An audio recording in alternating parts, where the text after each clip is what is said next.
Kembali lagi semuanya yang sangat berbahagia karena mendapatkan hadiah Budayanti. Sekarang kita akan kembali lagi diperlihatkan dengan Xiao Yan yang telah menyelamatkan Yun Yun di dalam proses kematiannya. Lalu begitu selesai kesadaran Xiao Yan pada akhirnya kembali meninggalkan menara pemurnian. Kemudian Xiao Yan kembali ke Debahtera menemui sang ratu yang masih bersama dengan Ye Beijing.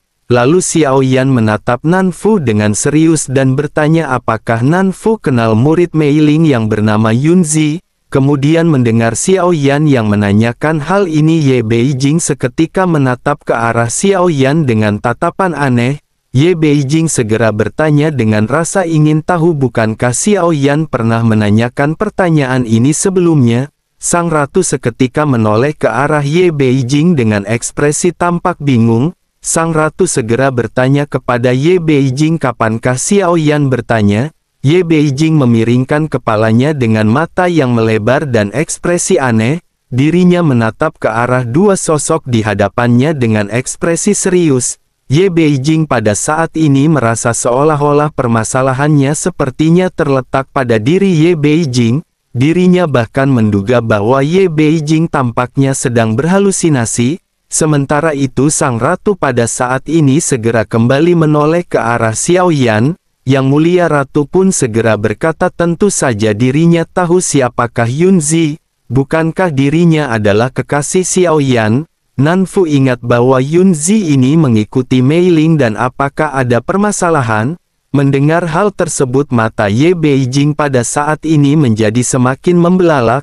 Ye Beijing tidak bisa menahan diri dan berteriak bahwa Nanfu sebelumnya jelas-jelas mengatakan bahwa dirinya tidak mengenali sosok Yunzi sama sekali. Sang ratu mengerutkan kening dan tampak benar-benar tidak ingat sebelum akhirnya bertanya apakah dirinya benar-benar mengatakan hal tersebut. Sementara itu Xiao Yan pada saat ini mengabaikan Ye Beijing dan segera kembali berkata kepada Nanfu. Xiao Yan bertanya bisakah Nanfu memastikan kepada Xiao Yan apakah Yunzi dalam kondisi baik-baik saja? Xiao Yan pada saat ini sangat penasaran mungkinkah nasib Yun Yun benar-benar telah dirubah? Sang ratu pun kembali meragukan hal yang sama seperti sebelumnya. Pada akhirnya catatan emas seketika muncul di tangannya dan sosoknya segera memberikannya kepada Xiao Yan. Xiao Yan pun menghela nafas melihat catatan yang bertuliskan bahwa Yunzi adalah murid Mei Ling. Xiao Yan semakin tenang karena ini merupakan pesan yang ditulis sendiri oleh Mei Ling.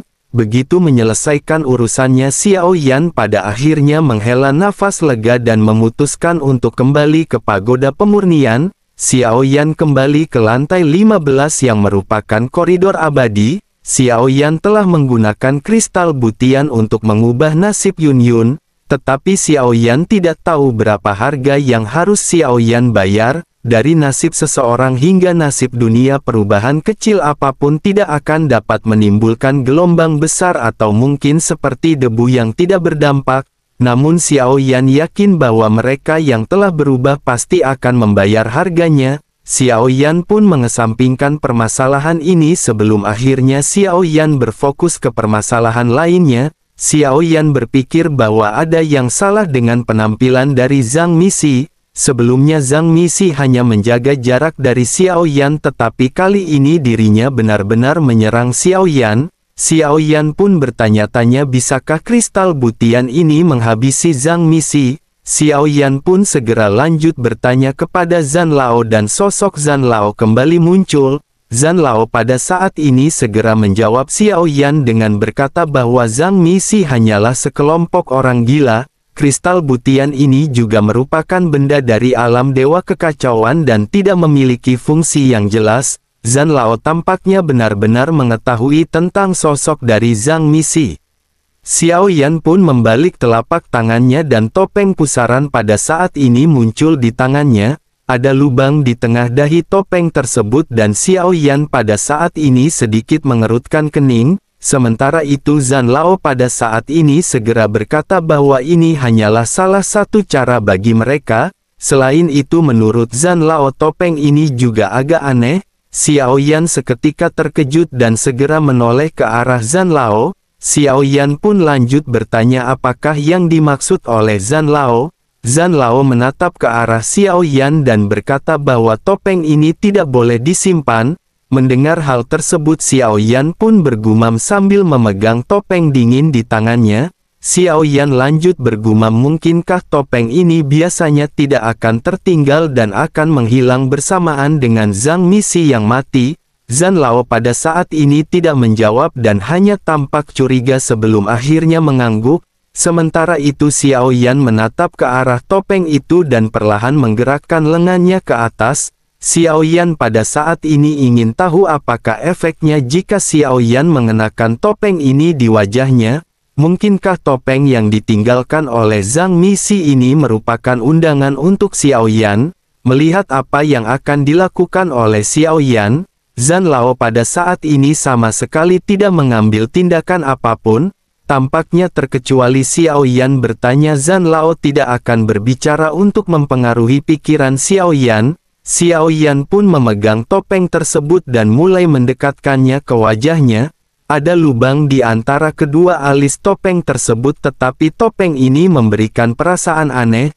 Tepat saat dirinya hendak mengenakan topeng, Xiao Yan tiba-tiba berhenti. Sambil mengerutkan kening, Xiao Yan bergumam, mengapa ada bau busuk? Bau yang tidak terlukiskan ini membuat Xiao Yan tampak jijik, tetapi Xiao Yan menggertakkan giginya dan mulai mengenakan topeng di wajahnya.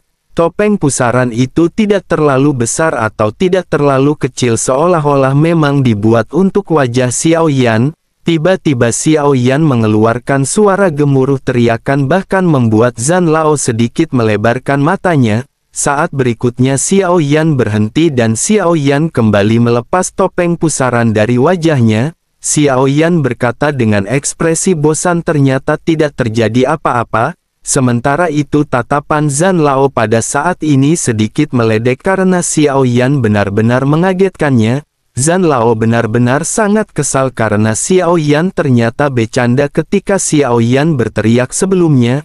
Namun bersamaan dengan hal tersebut pada saat ini tiba-tiba topeng di tangan Xiao Yan mengeluarkan suara retak. Retakan muncul di seluruh topeng pusaran yang menembus seluruh topeng. Pupil mata Xiao Yan sedikit menyipit karena Xiao Yan tidak menggunakan kekuatan apapun, oleh karena itu bagaimana topeng itu bisa pecah? Selanjutnya terdengar ledakan keras dan topeng benar-benar hancur di hadapan pasang mata Xiao Yan. Topeng ini pecah menjadi dua bagian di tangan Xiao Yan. Tepat saat Xiao Yan hendak mengangkat tangannya untuk melihat lebih dekat, topeng pusaran ini meledak berubah menjadi potongan-potongan yang tidak terhitung jumlahnya. Selanjutnya serpihan topeng ini mulai melesat ke arah wajah Xiao Yan tanpa peringatan apapun. Xiao Yan segera berusaha menghentikannya dan merobek potongan topeng yang menempel di wajahnya. Namun apa yang dilakukan oleh Xiao Yan ini ternyata benar-benar tidak berguna. Tidak mungkin bagi Xiao Yan untuk bisa merobek topeng tersebut. Mata Xiao Yan juga secara bertahap pada akhirnya terhalang oleh pecahan topeng yang rusak dan segera jatuh dalam kegelapan. Xiao Yan tiba-tiba merasakan kilatan cahaya di depan matanya. Selanjutnya Xiao Yan seolah-olah melesat dengan sangat cepat sebelum akhirnya Xiao Yan sampai di sebuah tempat. Tepat bersamaan dengan Xiao Yan yang masih linglung, sebuah suara aneh juga terdengar. Suara ini tidak dipahami oleh Xiao Yan, tetapi Xiao Yan bisa mengerti artinya. Suara tersebut bertanya, mengapa Jiu Jin atau 9 lama sekali datang ke sini? Xiao Yan kembali membuka matanya begitu Xiao Yan mendengar pertanyaan ini. Xiao Yan selanjutnya melihat pemandangan di hadapannya yang benar-benar mengejutkan Xiao Yan. Xiao Yan melihat ada 9 platform batu yang sama seperti alam dewa kekacauan. Ada juga 9 sosok biru tua dan Xiao Yan bertanya-tanya apakah Xiao Yan telah memasuki pertemuan alam dewa kekacauan. Namun jika diperhatikan 9 figur biru tua ini jelas berbeda. Selain warna biru tua di sekujur tubuh mereka juga semuanya menggunakan topeng yang berbeda di kepala masing-masing. Bersamaan dengan kebingungan Xiao Yan yang semakin kompleks, sebuah suara kembali terdengar. Suara tersebut bertanya apakah ada orang di sini yang mengungkapkan identitasnya. Xiao Yan menatap ke arah sosok yang baru saja berbicara yang mengenakan topeng yang tidak berbentuk pusaran air. Topeng dari sosok ini tampak terlihat putih dengan mata vertikal. Selanjutnya Xiao Yan melirik ke arah sosok kedua yang berbicara dengan dua mata horizontal dan pupil ganda. Sosoknya berkata bagaimana mungkin orang-orang idiot ini bisa membongkar identitas mereka. Dirinya juga sebelumnya telah mempermainkan mereka. Selanjutnya Xiao Yan menoleh ke arah sosok sebelahnya yang berkata bahwa sungguh sangat disayangkan, hanya tersisa 5 orang dalam rapat yang sedang dirinya hadiri, 4 orang lainnya telah dihabisi olehnya dan dirinya hanya bisa menghela nafas. Xiao Yan pada saat ini seketika bernapas dengan cepat begitu mendengar kata-kata sosok-sosok tersebut. Xiao Yan bertanya-tanya di manakah Xiao Yan pada saat ini berada. Apakah Xiao Yan sedang berada di pertemuan dari sosok-sosok Zhang Misi? Meskipun Xiao Yan adalah seorang monster tua yang telah hidup selama 10.000 tahun, meskipun Xiao Yan sangat licik dan dipenuhi dengan rencana jahat, Xiao Yan tidak dapat menahan perasaan batinnya yang bergejolak. Xiao Yan benar-benar gugup dan kegugupan ini tidak lagi bisa terkendali. Percakapan yang masuk ke telinga Xiao Yan ini benar-benar sangat rumit. Xiao Yan tidak dapat memahaminya sekarang dan Xiao Yan hanya bisa mendengarkan mereka semua. Sementara itu di panggung kelima sosok dengan topeng yang memiliki 5 mata yang terukir di atasnya mulai berbicara. Sosoknya dengan penuh kegilaan berteriak bahwa semua ini benar-benar membosankan. Dirinya sedang ingin merencanakan pertempuran besar. Namun jika mereka turun secara langsung maka ini semua benar-benar akan berakibat buruk. Menanggapi hal tersebut sosok yang berada di platform ke-6 yang bertuliskan Liu pada saat ini segera mulai berbicara. Sosoknya berkata bahwa jika mereka ingin memulai pertempuran, mereka harus membuat perang meletus di antara ke-9 alam sekaligus. Mendengar hal tersebut nomor 7 juga pada saat ini segera mengungkapkan pemikirannya. Selanjutnya nomor 8 juga berbicara mengenai hal yang sama. Semua orang pada saat ini telah menyelesaikan apa yang ingin mereka sampaikan dan tampaknya sekarang adalah giliran Xiao Yan. Xiao Yan pun segera menoleh menatap ke arah platform batu tempat Xiao Yan berada yang bertuliskan Jiujin atau 9. Xiao Yan pada saat ini benar-benar sangat bingung dan sebelum Xiao Yan sempat bereaksi, Xiao Yan hanya bisa terdiam. Xiao Yan benar-benar tidak tahu harus berbicara apa di hadapan sosok-sosok ini. Mungkin di antara ke-8 sosok yang ada terkecuali Xiao Yan semuanya adalah sosok-sosok gila. Mereka sama seperti apa yang dikatakan oleh Zhan Lao yang merupakan sosok Zhang Misi. Jika begitu permasalahannya Xiao Yan pada saat ini benar-benar tidak tahu apa yang harus Xiao Yan ungkapkan. Pertemuan ini berbeda dengan pertemuan-pertemuan yang sebelumnya dialami oleh Xiao Yan. Dari pembicaraan ini dapat diketahui bahwa di sini benar-benar sangat berbeda. Xiao Yan pun dengan cepat mengingat apa yang dikatakan oleh tuping pusaran air kepada Xiao Yan. Pada saat itu Xiao Yan menyadari bahwa Xiao Yan pada saat ini benar-benar harus berpura-pura menjadi orang gila. Xiao Yan tidak bisa menundanya lebih lama dan Xiao Yan pada akhirnya segera mulai berbicara.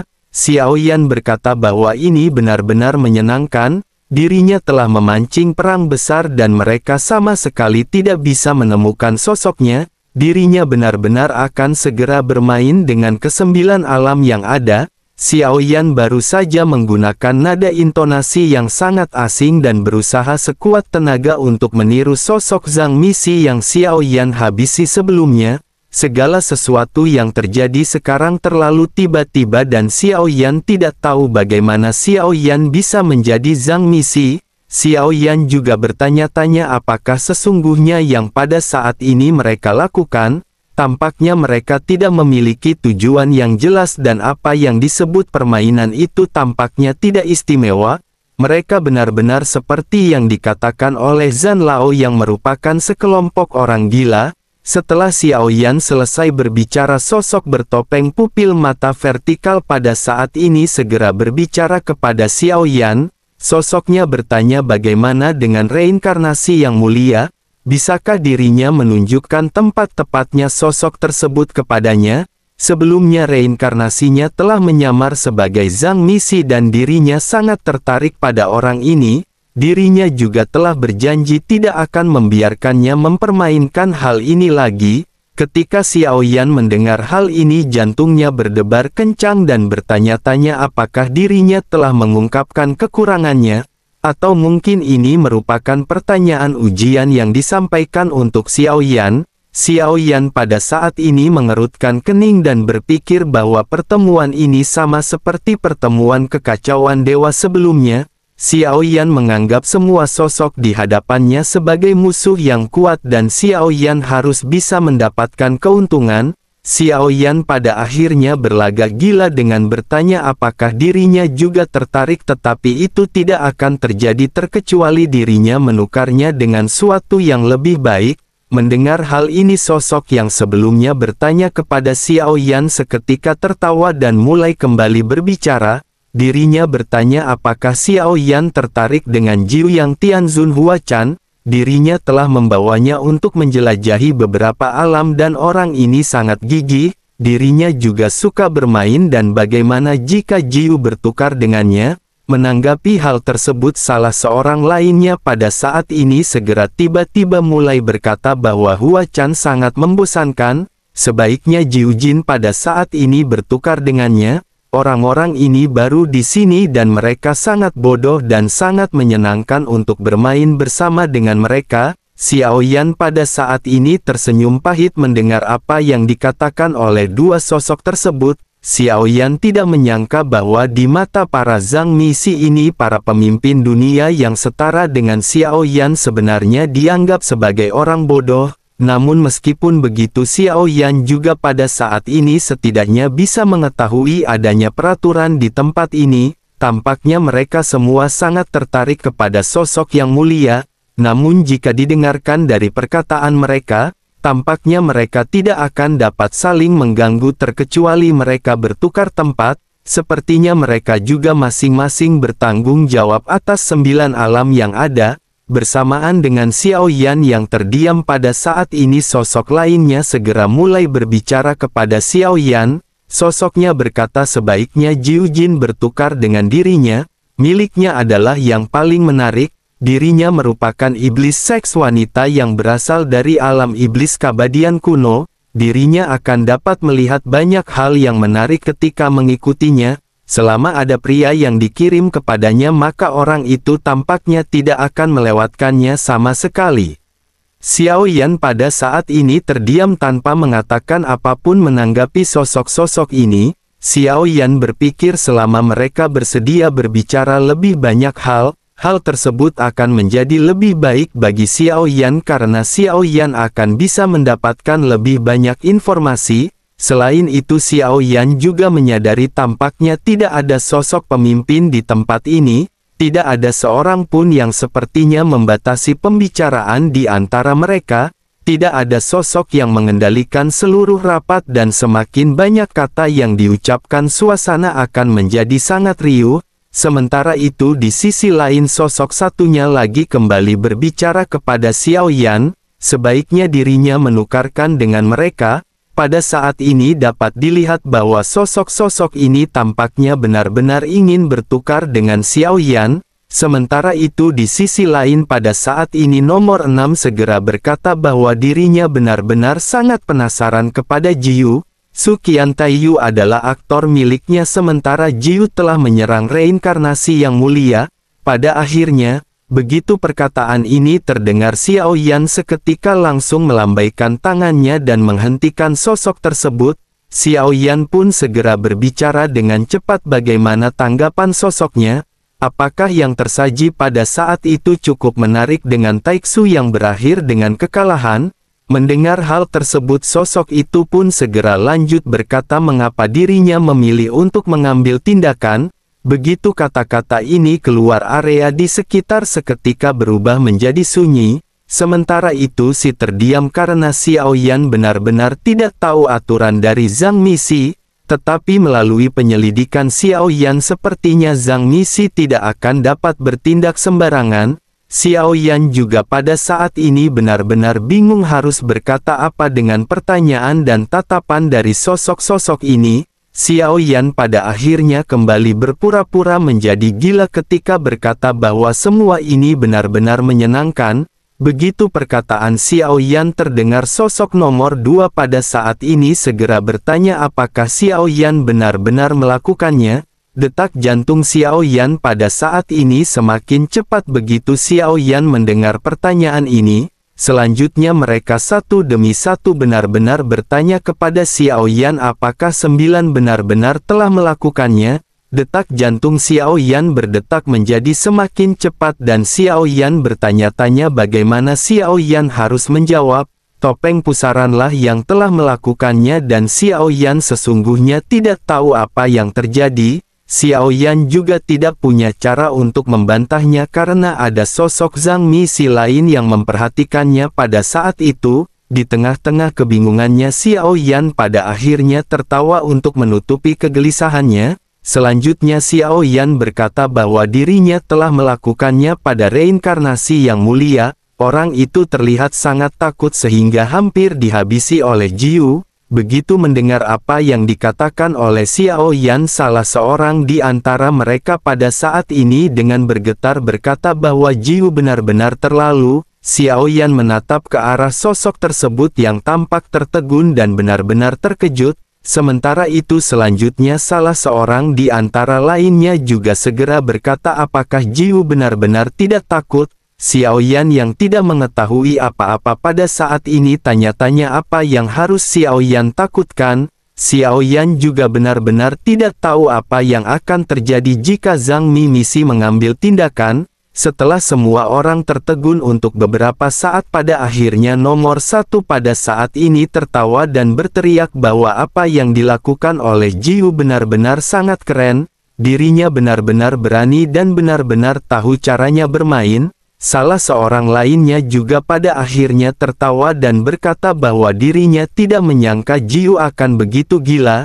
Dirinya benar-benar ikut campur tangan dalam pertikaian dunia ini. Apakah dirinya tidak takut pada sosok sang raja?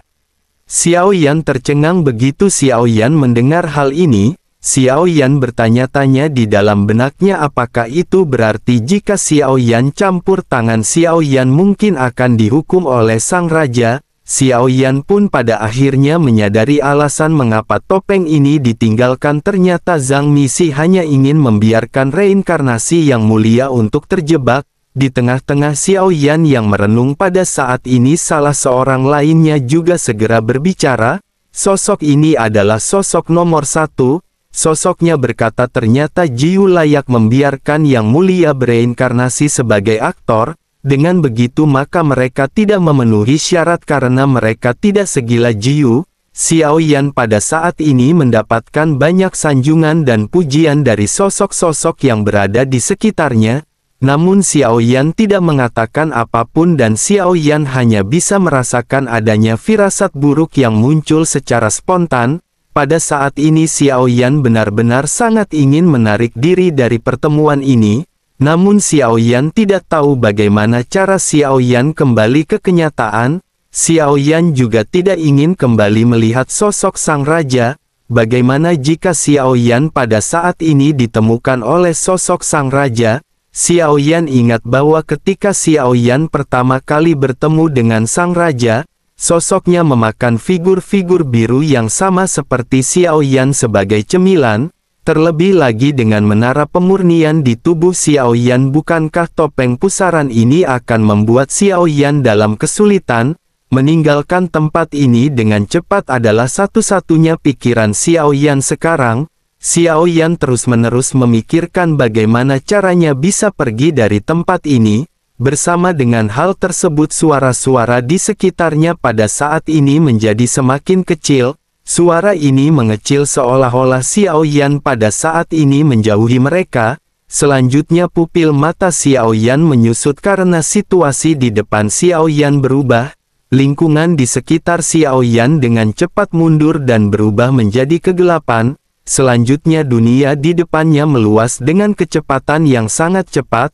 Bayangan hitam besar pada saat ini seketika muncul kembali di mata Xiao Yan. Xiao Yan pernah melihat sosok ini sekali sebelumnya, oleh karena itu Xiao Yan tidak asing dengan sosok tersebut dan Xiao Yan tanpa sadar bergumam sungguh sangat sial karena sepertinya apa yang Xiao Yan takutkan akan terjadi. Sosok yang dilihat oleh Xiao Yan ini adalah sosok besar dari sang raja dengan di belakangnya yang terlihat ada pilar yang menopang langit. Xiao Yan melihat sekeliling dan melihat banyaknya sosok biru tua yang tidak terhitung jumlahnya. Sosok-sosok ini menyembah sang raja dan Xiao Yan segera mengikuti gerakan mereka. Xiao Yan menghela napas dan bergumam pada dirinya sendiri bahwa Xiao Yan berharap tidak akan terjadi apa-apa. Namun tepat ketika Xiao Yan bergumam pada dirinya sendiri, Xiao Yan merasakan kekuatan hisap yang kuat dan Xiao Yan dengan cepat datang di hadapan sang raja. Kepala besar sang raja menggeliat dengan 3 kepala dan 6 mata yang menatap ke arah Xiao Yan. Ketiga kepala naga itu membuka mulut mereka pada saat yang bersamaan. Api biru merah menyembur keluar bergegas menuju ke arah Xiao Yan dan menutupinya. Xiao Yan pun mengumpat di dalam hatinya bahwa ini benar-benar sungguh sangat sial. Xiao Yan menyadari bahwa api ini tampaknya benar-benar bertujuan untuk menghabisi Xiao Yan. Tidak heran di pertemuan sebelumnya semuanya terasa begitu mengejutkan. Ternyata aturan pastinya adalah jika sosok Zhang Misi ikut bertempur, dirinya dapat dipastikan akan mati oleh sang raja. Xiao Yan menggertakkan giginya bersama dengan api yang membakar yang menyelimuti tubuh Xiao Yan. Meskipun tubuh asli Xiao Yan berada di sini tetapi Xiao Yan tidak mampu melawan. Raja di hadapannya juga begitu besar sehingga dirinya tidak bisa melihat seluruh penampilannya. Bahkan dari jarak sejauh ini 3 kepala naga itu tampak merangkak dalam kegelapan. Jika tidak bergerak sepertinya dirinya benar-benar akan menyatu dengan kegelapan di tempat ini. Semua tokoh biru di kejauhan juga pada saat ini tampak terus-menerus memujanya. Tidak seorang pun di sini yang peduli tentang hidup atau kematian Xiao Yan. Pikiran Xiao Yan pun berangsur-angsur menjadi kosong. Xiao Yan pada saat ini hanya memiliki topeng dengan tidak memiliki anggota tubuh. Dengan begitu maka Xiao Yan pada saat ini sama sekali tidak memiliki cara untuk melarikan diri. Di sisi lain sang raja juga bagaikan makhluk hidup tingkat tinggi sementara Xiao Yan bagaikan semut di hadapannya. Dirinya hanya bisa merasakan tetapi tidak bisa melakukan perubahan apapun. Kekuatan hidup dan mati sepertinya pada saat ini benar-benar berada di tangan sang raja.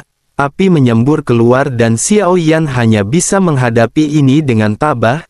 Xiao Yan benar-benar diselimuti api dan jika Xiao Yan terbunuh seketika seharusnya Xiao Yan tidak akan merasakan sakit apapun. Namun api yang menyelimuti Xiao Yan ini tidak membunuh Xiao Yan.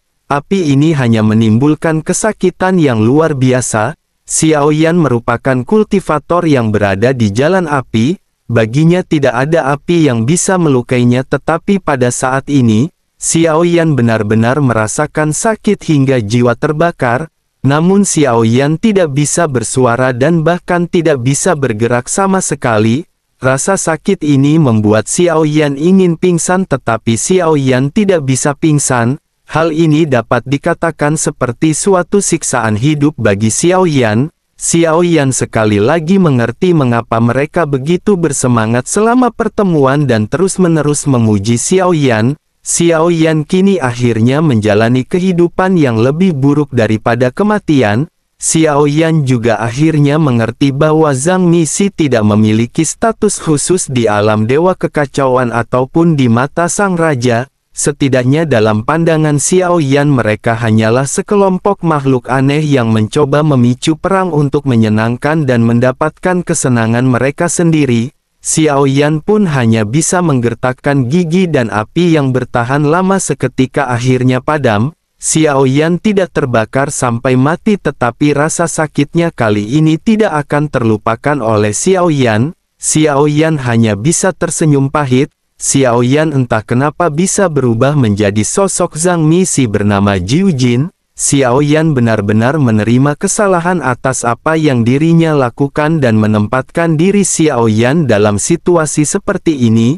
Meskipun Xiao Yan tidak banyak berhubungan dengan Zhang Mixi, tetapi melalui percakapan mereka di pertemuan sebelumnya, Xiao Yan mengerti bahwa sosok Jiu yang asli mungkin melakukan hal seperti ini hanya untuk mempermainkan Xiao Yan. Xiao Yan hanya bisa menggertakkan giginya dan Xiao Yan segera mensampingkan permasalahan ini. Bukan bagi Xiao Yan untuk memikirkan hal ini dan Xiao Yan harus menunggu serta melihat bagaimana sang raja akan bertindak. Bersamaan dengan Xiao Yan yang menunggu, pada akhirnya sosok sang raja mengeluarkan raungan rendah. Xiao Yan dapat memahami makna dari raungannya. Sosok tersebut seolah menjelaskan kepada Xiao Yan bahwa Xiao Yan telah mengganggu ketertiban tetapi tidak menyebabkan bencana, oleh karena itu dirinya akan mengampuni Xiao Yan kali ini.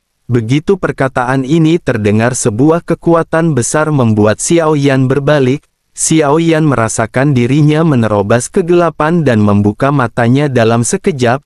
Xiao Yan tiba-tiba langsung meraih wajahnya dan topeng pusaran yang pecah di wajahnya benar-benar mengebun kembali. Xiao Yan melepaskan topeng itu dari wajahnya dan Xiao Yan menghela nafas. Segala sesuatu yang baru saja dialami oleh Xiao Yan terjadi terlalu cepat. Hal ini terlalu sulit untuk dipercaya. Bahkan setelah Xiao Yan melepas topengnya, Xiao Yan pada saat ini masih merasa sedikit takut.